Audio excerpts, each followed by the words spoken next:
ಇದೇನಪ್ಪ BMTC ಬಸ್ಸಲ್ಲಿ video ಮಾಡ್ತಾ ಇದ್ದೀನಿ ಅಂತ ಯೋಚನೆ ಮಾಡ್ತಾ ಇದ್ದೀರಾ? ನಮಸ್ಕಾರ ಶಿವ, ಅಡ್ಬಿದೆ ಅಂತ ಈ ಡೈಲಾಗ್ ನೀವು ಸರ್ವೇ ಸಾಮಾನ್ಯವಾಗಿ ಕೇಳಿರ್ತೀರಾ. ನಾನು ಟಾಪ್ ಅಂಡರ್ ರೇಟೆಡ್ ಕ್ರಿಯೇಟರ್ ಬಗ್ಗೆ ಮಾತಾಡೋಕೆ ಹೊರಟಿದ್ದೀನಿ.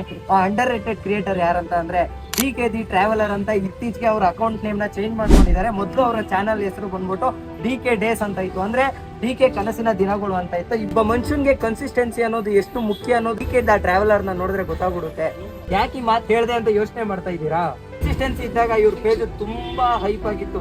ಆದ್ರೆ ಒನ್ಸ್ ಇವ್ರ ಕನ್ಸಿಸ್ಟೆನ್ಸಿ ಡ್ರಾಪ್ ಔಟ್ ಮಾಡಾದ್ಮೇಲೆ ಇವ್ರ ಚಾನಲ್ ಡೌನ್ ಆಗೋದಿಕ್ ಸ್ಟಾರ್ಟ್ ಆಯ್ತು. ತಿರ್ಗಾ ಇವ್ರು ಕನ್ಸಿಸ್ಟೆಂಟ್ ಆಗಿ ವಿಡಿಯೋಸ್ ನ ಅಪ್ಲೋಡ್ ಮಾಡೋದಕ್ಕೆ ಸ್ಟಾರ್ಟ್ ಮಾಡಿದ್ರು ಕೂಡ ಅವ್ರ ಚಾನಲ್ ಗ್ರೋ ಆಗೋದಕ್ಕೆ ತುಂಬಾ ಕಷ್ಟ ಆಗ್ತಿದೆ. ಅದಕ್ಕೆ ಹೊಸ ಕ್ರಿಯೇಟರ್ಸ್ಗೆ ಏನಾದ್ರು ಒಂದು ಅಡ್ವೈಸ್ ಕೊಡ್ತೀವಿ ಅಂತ ಅಂದ್ರೆ ಬಿ ಕನ್ಸಿಸ್ಟೆಂಟ್ ಆಗಿ ಇದ್ದಷ್ಟು ನಿಮ್ ಚಾನಲ್ ಬೇಗ ಗ್ರೋ ಆಗೋದಕ್ಕೆ ಹೆಲ್ಪ್ ಆಗುತ್ತೆ. ಆದಷ್ಟು ಚಾಲೆಂಜಸ್ ವಿಡಿಯೋಸ್ ನ ಮಾಡ್ತಾರೆ, ಸೋಲೋ ಕ್ಯಾಂಪಿಂಗ್ ನ ಮಾಡ್ತಾರೆ.